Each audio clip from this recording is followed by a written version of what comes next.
Oh no. And that's why I brought into it years ago. I don't have it, but yeah. I want to come back to that because this is something as you guys go through your lives, you should pay close attention to the fine print of those documents. Let's finish up with this though first before we get into that. So anyway, I put the distribution in. I don't know why I put it in backwards, but I did. You can totally do this like we just did by simply doing blah times blah plus blah times blah. But you could also use that cool little TI trick, the one-bar stats trick that we did a couple days ago in class. In case you've forgotten it, that's why I want to fire it up right now. If you put L1 and L2, put your distribution in there. And it doesn't matter, like I said, I put mine in backwards. I put win or loss and win versus win and loss, completely irrelevant because the adding doesn't matter the order you do it in. You can run that one-bar stats command. So in case you forget it, here's how you do it. You press the stats button, or the stat button, go over to calculate, and then grab one-bar stats. And the only thing you got to make sure you do is, you got to do L1 comma L2. So that's second 1, comma, which has its own button above 7, second 2. And when you press enter, what it's going to do is, it's going to give you the average as the very first number up there on the top. So it does that whole crunching of this times this plus this times this for you. That's all. That's all. Fair enough? So, it ends up being 267.9 negative, which means that's the average value this policy has for a 41-year-old male in America. So that's the average. That was that one question. Question number 9 is what is the average? That is the average. Negative $267.9. Okay? So just like in Vegas, it's an average loss. The last question is my favorite though. What does it mean? Is that like per year or like per month? Per year. This is a per year number. The average 41-year-old male loses $267.90 on this policy. Christy, go. So I'm wondering, does that mean, so say you live for like another 30 years Sure. or whatever, and then you're paying $492. Assuming it carries forward each year. Yeah, and then when you do die, you get the $100,000. Is that where the loss is coming in if you were to spread out your loss? And can I make it even more spread out? Yeah. Think about how many people buy this policy. Let's say it's 10,000. Let's say it's 1 million people. 1 million people buy this policy, just to make the math easier for us. It's probably not going to be 1 million, but fix the math. Out of 1 million 41-year-old American males that buy this policy, according to statistics, according to these numbers from the CDC, out of 1 million 41-year-old males, 2,241 of them are going to die this year. Right? 2,241 of them are going to die this year, which means the company has to pay exactly $99,508 out to those 2,241 guys. That is a hell of a lot of money going out, isn't it? That's millions of dollars going out. Millions of dollars going out. Hundreds of millions of dollars, depending on how many people actually buy the policy. However, not that many guys are dying, right?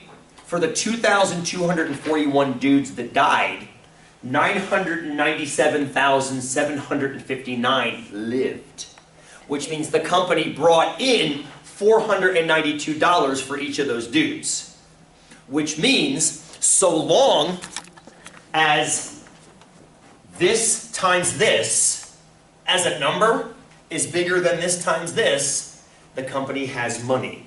It's not sacrificing all of its money to pay out the plans. Now, you see, this is the point of insurance. This is why insurance was created. I mean, if you look back at the history of insurance, I was interested, so I checked it out.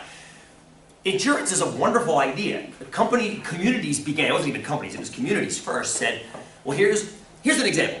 At COCC, and I think any state entity that works like in the state of Oregon or otherwise, you get sick days per year. They give us something like 2 weeks of sick days per year. And if you don't use them, they go into a fund, and they accrue every year. So I've been here for 11 years now, so I've got 22 weeks of sick days stored up, because I've never had a sick day, which is wonderful. That's awesome. They let you keep them? They let you keep them. They made us get rid of them. I know, that's horse. We'll come back to that too. This is the same. But what we decided to do was, since so many of us weren't using our sick days, we set up a fund that allowed somebody that gets very sick to pull from our sick days. We sacrifice them for somebody else. So suppose somebody, God forbid, develops cancer, has to go under chemo for 6 months. You can donate. Take 2 months of my sick days and use them towards yours. It's no skin off the state's back because they've already allocated for the money for the sick day. It's just you choosing where to put it. Exactly. It's this idea. It's a reallocation of these probabilities. There's a very small chance people are going to need a lot of sick days. And there's a very large chance they won't. So just take some of those and give them to those. And that's what an average is. What Brittany taught me 3 weeks ago, if I remember correctly, you said it's spreading the resources out. Spreading them out on average. So on average, all of us at COCC use about 3 sick days per year. Even though I never use any. But because I gave so many of mine to somebody else, when you divide that out over the people, I use 3 per year on average. Make sense? That's what insurance is. But a monetary versus a sick day thing, which I guess is a monetary thing too. But insurance, some little village years ago said, hey, let's all throw 50 shillings into a bucket every month, and then anybody who needs that gets to pull from the bucket. The idea being, people are eventually going to need the bucket at some given time. What insurance companies did was, they formalized the process. You pay them now, they keep track of the money, they let it accrue interest, they let it grow, and then they pay it out when somebody needs it. The bucket problem happens, putting the money in the bucket seems like a really good solution. Let's take the middleman out and just do it ourselves. Except for that random clump when 4 people get sick at the exact same time, and then they each get 25% of the funds in the bucket, right? That's a problem. So insurance companies are created to regulate and make sure you can say, I guarantee you $100,000 for the year if something happens. Does that make sense? But the negative, that negative average that was up there, that negative 200 and whatever it was, 60, it has to be negative because the company has to make money off of you to pay out to those who need it. They also have to pay their employees that work for them, right? They got to pay benefits to their own employees. They got to pay the power bill. They got to pay the water bill. They got to pay for their stationery. All those costs of running a business. They're still a business, right? So the reason it's negative, it better be negative, right? It better be negative because that's the only way that business can stay a business. What actuaries spend a lot of their time doing is calculating what's called a break-even point. They figure out what the premium would have to be to make the average go to 0, and they know to stay away from that. Because if the average goes to 0, that means the money coming in is exactly the same as the money going out. Does that make sense? So if we only charge, for example, $200 for this policy, that might be enough to knock it down to a zero average, which means the company's not making money on you. Which means they can't pay their employees. They can pay out the policies, but then they can't pay their employees to actually pay the policies out, and nobody's going to work for them anymore. So they have to make the premiums higher. Insurance companies, as of late, have come under a lot of scrutiny, though, for overcharging for premiums. The biggest one, and kind of an old one now, was when Katrina hit the Gulf Coast. Life insurance, health insurance, flood insurance policies weren't being paid out. And the reason is quite simple. They screwed these up. They screwed up the probability of people collecting on those claims because nobody was expecting. I find this hard to believe for a city that was 10 feet underwater, literally, before it flooded. I don't know how they could have screwed these probabilities. Oh, we never thought the dam would actually break. Everybody ever been to New Orleans? I mean, I was there before Katrina, back in the 90s, again, on that same tour, the Vegas tour. And it was like, they built a wall holding the ocean out. And it's leaking over here. And they're like, oh yeah, it's sound. I'm like, it's leaking over here. I'm like, I understand Mother Nature. Like, this is how the Grand Canyon was formed. The river just leaks a little bit at a time, and the next thing you know, there's 500-foot sandstone cliff bands with a tiny river at the bottom of it. And they're like, what are you talking about? I'm like, okay, let's play the show, get the hell out of here. I mean, and then within 15 years, Katrina hits. We weren't expecting that storm. You weren't expecting the storm of the century. That's what they call it, a storm of a century. Expect it every century. I mean, it's like, it's mind-boggling. People just leave ostriches head in the sand. Don't pay attention to that kind of stuff. But that's what happened with those insurance companies. They screwed these up. And when they screwed these up, the average went positive for them, which is a problem. That means they're paying out too much and not bringing enough in. And a lot of insurance companies folded, and then when an insurance company folds, the shareholders are screwed because they're not getting the money they deserve. And this is why it's so important for you guys to make sure you read those policies. When I heard today in the hot tub with these folks that the long-term care insurance, if something happened to you, say you died before you used it, you can't benefit that out to somebody else. I had to leave. A, I was late because it was 7 o'clock, but B, I got pissed. Like, so you're telling me I can invest tens of thousands of dollars towards long care health, and then if I die, I can't benefit it to my son or my wife or whoever my next chain of beneficiaries is? Well, yeah, that's just the way it is. I'm like, that's ridiculous. Like car insurance. So they just. It is, but the thing about car insurance, Britt, I like that. It is like car insurance, but it shouldn't be. Here's the deal. When you're saving $6,000 a year towards long care, it's going into an account. Somewhere. It's going into an account that's being, your car insurance is not, essentially. Your car insurance is basically, car insurance is like health insurance in that respect.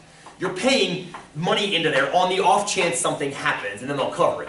But this is money, speaking of health insurance, so when I work at COCC, 4 years ago now, they started something called a high deductible healthcare plan.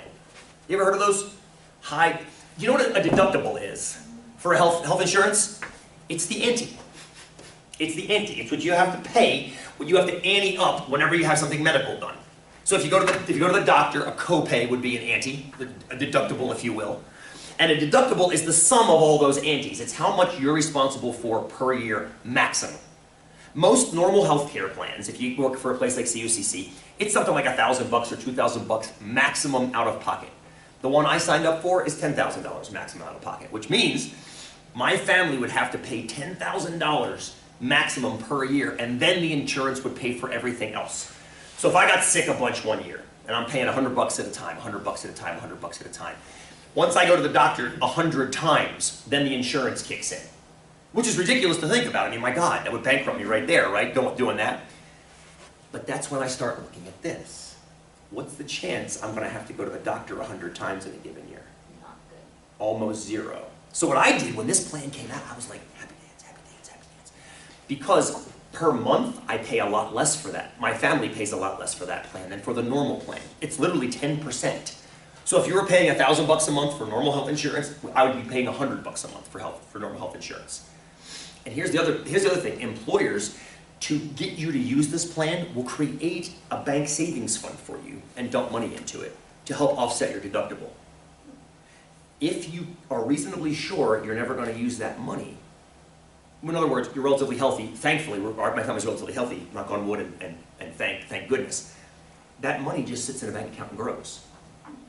And we get to keep it. That's what you got to pay attention to. That's what pisses me off. Now, there are other kinds of health savings plans that disappear. Use it or lose it plans, they're called. You can set aside like pre-tax dollars if you know you're going to have medical needs in a given year. But you got to spend that money, because if you don't spend it, it's gone. I hate those. I hate those. But they balance, they pencil out actuarially. That's why they exist. Read carefully. Read carefully. If you know, they make sense sometimes. So for example, if I knew I was going in for a surgery the coming year, I would totally put money into that second kind of account because I knew I was going to use it in that given year. But if I didn't know that, I keep dumping money into that other health savings account. Why? Because Max might need braces someday. Someday. I don't know when, but someday. And even if I don't use that while I'm an employee at COCC, when I retire, I take the lump sum with me. And I have to use it for health care, but God knows when I get old of it. I'm old right now. I'm going to get older. And I'm going to need health care at some point. You know, my eyes are going to start going, my knees are going to start going, the voice is finally going to change when I hit puberty. Deal with that. So there's all kinds of things that you're going to need that money for. So read the fine print. I hate that. That drives me insane, Jess. When I hear about that stuff, man, it just makes me weep about our economic system when I hear stuff like that. You should never lose money you're saving towards anything. I mean, paying insurance is one thing. But putting money into a fund should never, ever go away. Of course, I'm saying this now. It's probably an economical sin to say that out loud. But I'm also a socialist when it comes to this kind of stuff. And you should not lose stuff that you put in. Well, isn't that like what's happening with Social Security? We were just talking about that the other day because people that are older than us keep telling us when we get old enough, our Social Security is gone, but we kind of really don't know what's going on in that whole world. The problem with Social Security is that Franklin Delano Roosevelt lived in the 1940s. Franklin Delano Roosevelt was the president that instituted the FDIC, the Social Security Foundation, the WPA. He was the alphabet soup president. He was only president we've ever had for 4 terms. He saw us out of World War, I believe. He saw us through World War II. Genius. Genius of a dude. National parks and stuff too. Yes, national parks were under him. That's right, that's right. Certain presidents were known for certain things, like Kennedy was the Peace Corps, Reagan was an actor. But FDR gave us Social Security. He was because of the Great Depression. The Great Depression spurred so many of those acronyms, so many. people were 25%. I believe the unemployment rate was 25% during the Great Depression, which is staggering. That's 4 or 5 times more than it is right now. He created the Social Security. It's got a name. So he created Social Security basically to make sure that employers and people put money towards a small savings account that then you could call on when you retired. The problem is, in 1945, how long did people live? Into their 60s probably, right? Maybe 70s if they were lucky. We are now averaging the 80s and into the 90s. And I mean, if you look at that sheet I pulled my mortality probability from, it goes up to 119. And even when you're 119, you have a 10% chance of living another year. People are living a lot longer for all kinds of reasons. Social Security is bankrupting itself. So now you hear people talking about privatizing Social Security. Congress is... Privatizing Social Security is the same thing. We had a discussion about pensions versus 401ks. Social Security right now is a pension. They want to make it a 401k. Now, economically, that makes sense. But people don't like the uncertainty of that. Just like the older folks at my old job didn't like the uncertainty of switching their pension over to a 401k. They want a guaranteed, tell me I'm going to make $500 a month for the rest of my life. Well, guess what? There isn't $500 a month for the rest of your life to be made because you people are living too damn long. We need to do something else to make more money. Now, what blows my mind is, why doesn't the Fed just print more? They print more money all the other times. It blows my mind. Now, I'm not saying that's a good idea. It's a terrible idea. But the Fed seems to do it all the time. We need more money? Shit, just print some more. It's a terrible idea, but it would solve this problem, kind of, except it wouldn't. It would, then a loaf of bread would cost $8 million. Yeah, Josh? Yeah, I was going to say, if Inflation. they printed more money, yeah, We become Italy with the lira at that point. Yeah, exactly. When Italy used to have their own system of currency, they're on the euro now. But when Italy had their own system of currency called the lira, I went to Italy once, I'm Italian, hey, and I wanted to go see, my sister was living in Switzerland, so I visited her and we took a train trip to Europe. It was before the euro kicked in. A loaf of bread was like something like 1.2 million lira. They stopped printing all the zeros at the end because they were meaningless. But that's rampant inflation. The lira at one point, I'm sure, was worth the same as the dollar. But then it just grew out of control because they infused... Italians are known for many things. Many things. We're wonderful cooks. Wonderfully, we give good hugs, things like that. We can't run anything. I'm also German. German is where the math is for me, right? Not the Italian. The Italian's the lever, the German's the logic. Italy, left to its own devices, almost bankrupted itself, right? Almost bankrupted itself. And that's where the lira got undone and the euro came in and saved the day, so to speak. So yeah, the Fed can't just print more money. That was a completely facetious suggestion, by the way. But it's amazing to me that they'll print more money for other reasons. But they won't do it for that. And then it makes you wonder who's in charge and what they're thinking, and then you realize that you know who's in charge and you don't want to think what they're thinking because somehow they get reelected anyway. Look at that, you can't believe me. That was a lot. I told you to get you out of here early today, and I do want to get you out of here early today. You guys have any final questions? No. We're going to apply this crap starting Monday. Be well. Happy Thanksgiving.